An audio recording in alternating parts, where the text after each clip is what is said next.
Yolanda es nuestra candidata y además es una compañera queridísima por nosotras y desde luego es nuestra apuesta.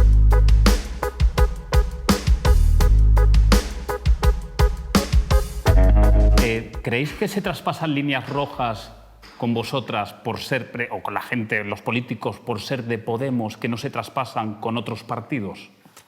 Sí. No sé, podemos citar muchos ejemplos, desde el propio líder de la oposición diciendo esposadeno hasta lo que escuchamos a un diputado del PP se sube a la coleta, ¿no? Algunas afirmaciones que no se han escuchado de otros partidos. ¿Vosotros creéis que por ser de Podemos se traspasan esas líneas rojas? Ione, por ejemplo. Sin ninguna duda. La respuesta rotundamente es sí. Lo que se ha hecho con nosotros en este país no se ha hecho con absolutamente nadie y creo que el mejor ejemplo además de eso es las compañeras que están en el Ministerio de Igualdad, que tienen dos características a la vez, que son de Podemos y que además son mujeres y que están haciendo políticas feministas. Los ataques absolutamente virulentos que reciben cada vez que promueven un avance que por otra parte es absolutamente mayoritario, o sea, lo que hemos visto con la ley trans y la ley de derechos LGTBI es, no sé qué respaldo era en porcentajes, pero que el 85% de la población española estaba de acuerdo con la regulación que ellas estaban proponiendo y sin embargo los ataques han sido absolutamente salvajes en medios de comunicación, en las redes sociales. Yo creo que ese es el precio, como explicaba muy bien Irene, que estamos pagando por hacer política sin deberle nada a nadie. El otro día se filtró uno de los diarios de Villarejo y una de las anotaciones que ponía era que él había estado haciendo averiguaciones y decía tal cual: Bestringe y Podemos no responden a nadie. Bestringe y Podemos no responden a nadie. ¿Qué significa eso? Que cuando el bipartidismo y quienes habían estado ejerciendo el poder en España durante tanto tiempo empezaron a tocar teclas en el año 2015 para saber a quién respondíamos nosotros, la respuesta es que no respondíamos a nadie, porque nosotros siempre le hemos respondido a la gente. Y nosotros somos, como explicaba muy bien Pam, un proyecto que nace desde abajo. Nosotras éramos investigadoras en la Universidad Autónoma, Pam ya lo ha explicado, Lilith estaba haciendo prácticas en el Parlamento Europeo. Somos personas que teníamos una vida absolutamente normal y que nunca se hubieran imaginado ser ministras, ser diputadas, ser diputados, y que lo hemos hecho porque pensábamos que este proyecto merecía la pena. Tanto que, bueno, nuestro secretario general, seguramente la persona más brillante que ha dado la izquierda española, no en 40 años, sino quizás en 80 o en 100, ha dejado la política institucional después de 7 años. Yo creo que eso revela un poco el coste que supone ser de Podemos y revela que, bueno, que esto es duro, pero yo también quiero mandar un mensaje de absoluta firmeza y esperanza. Si creen que porque Pablo se ha ido o porque nos lo están poniendo difícil vamos a dejar de hacer esto, es que no nos conocen. Estamos aquí, vamos a seguir aquí. Quizás tengamos que hacer las cosas diferente, nos rearmaremos, haremos más equipo, estaremos más personas delante para que una persona no tenga que volver a darlo todo, pero que no se preocupen, que si creen que nos van a barrer, ya les avisamos que esto es lo que hay. Hablando de equipo, algunas personas, algunos lectores se preguntarán ¿por qué no está Yolanda Díaz aquí? Yolanda no es del partido, no es de Podemos, pero es la futurible candidata en unas elecciones generales. ¿La van a apoyar a Yolanda Díaz? ¿Es su candidata? Yolanda es nuestra candidata y además es una compañera queridísima por nosotras. Yo llevo trabajando con ella en el grupo parlamentario desde hace, pues no sé, desde que entramos como diputadas en el año 2015 y desde luego es nuestra apuesta. Yo creo que todas compartimos que tiene una capacidad de construir un bloque mayoritario que tiene muchas opciones de disputar bueno, pues la mayoría al Partido Socialista, que es el objetivo que nos fijamos, como han explicado Isa y Lilith, que nosotras no renunciamos a ganar. Nosotras queremos ser la fuerza mayoritaria porque somos conscientes de que hay muchas cosas que solo se van a hacer cuando Podemos sea la primera fuerza. ¿Este gobierno sin Carmen Calvo, sin Ábalos y sin Iván Redondo? Quien quiera, ¿eh? Aquí. Si quieres, Pilar. Ella sí. Yo creo que al final lo importante es que la parte de Unidas Podemos en el gobierno sigue, ¿no?, tan fuerte y con los mismos objetivos, que es el cumplimiento en principio del acuerdo de gobierno. A mí personalmente sí que me preocupa que más allá de los cambios de caras, ¿no?, que quiera dar una imagen más fresca, más ecologista, más feminista, lo que sí me preocupa en el fondo es que detrás de eso el señor Sánchez y la parte del PSOE PSOE, ¿no?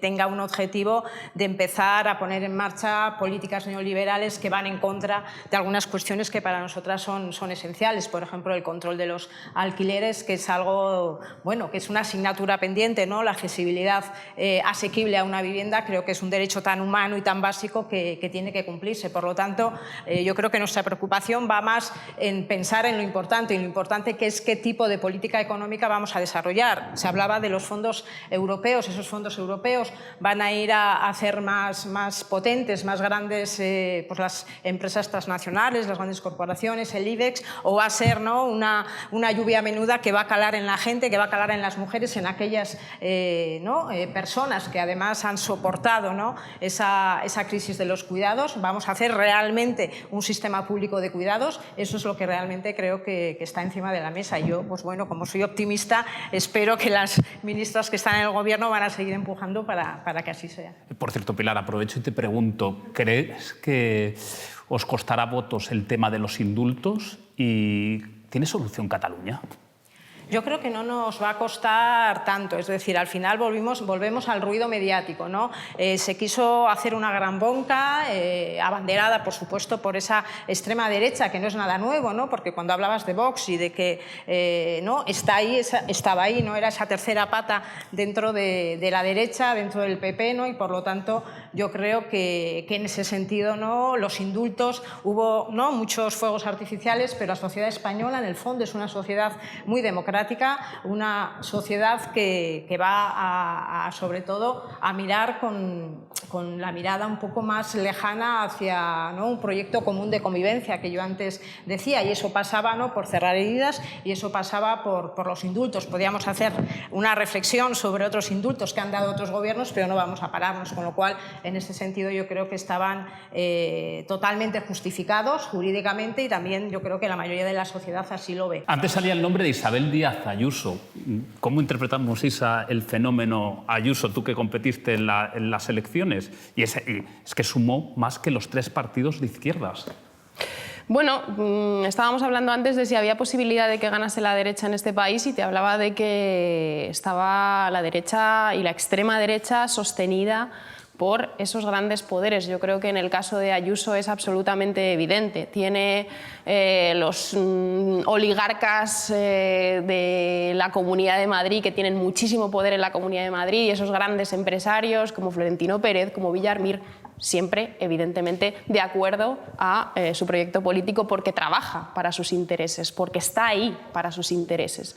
Y evidentemente creo que eso supone un enorme poder frente a una izquierda que tiene que dejar atrás nada menos que 28 años de gobiernos del Partido Popular, ¿no? Y que eso ha supuesto degradar los servicios públicos, pero no solamente eso, sino la estrategia del Partido Popular, del aguirrismo y de ese proyecto de Ayuso que ha continuado tras Aguirre, González, Ayuso, es un proyecto que, a través de degradar lo público, a través de recortar lo público y privatizarlo, se lo da a empresas amigas, y con eso construye una sociedad diferente, peor, a mi juicio, desde luego, de la que defendemos nosotros y nosotras, que es en la que los servicios públicos son un elemento central para garantizar las vidas dignas, ¿no? Evidentemente eso es una amenaza importante, pero yo creo que estamos hablando de feminismo. También es muy importante decir que Ayuso, si ha hecho algo en los últimos 2 años de gobierno, y creo que por desgracia va a seguir haciendo en el gobierno de la Comunidad de Madrid, es parecer más de Vox que la señora Monasterio, ¿no? Y liderar esa agenda reaccionaria de Vox contra los derechos de las mujeres, ¿no? Y en ese sentido, evidentemente, creo que, bueno, que tenemos que hacer una gran fuerza frente a las políticas de Ayuso, y que desde luego el proyecto feminista es un proyecto que se opone a ese retroceso y recorte de derechos que aplica y pone en marcha Ayuso, ¿no? Y ahora, por ejemplo, estamos hablando constantemente, y lo está haciendo Ayuso, de natalidad, ¿no? Que es algo que le preocupa, o supuestamente le preocupa mucho a la extrema derecha, y a Ayuso también. De hecho, está hablando mucho últimamente de eso. Y yo creo que, si te fijas, siempre para enfrentar esto, lo plantean como un recorte de derechos, como un retroceso de derechos para las mujeres, ¿no? Nosotros lo planteamos de una forma totalmente diferente, como las mujeres no vamos a renunciar a los avances que hemos dado en los últimos años, en las últimas décadas, gracias al impulso del movimiento feminista, y para garantizar que pues haya vidas plenas en las que queremos tener hijos, etcétera, necesitamos servicios públicos, ¿no? Y por eso también creo que me parece importante oponer frente a las políticas de Ayuso, esas de recortes de servicios públicos, de retroceso, de restricción de derechos, esas políticas que estamos impulsando también desde el gobierno de este país, que están impulsando Ione Belarra e Irene Montero, como son, por ejemplo, esa ley de familias que me parece que es fundamental en un momento como este, ¿no?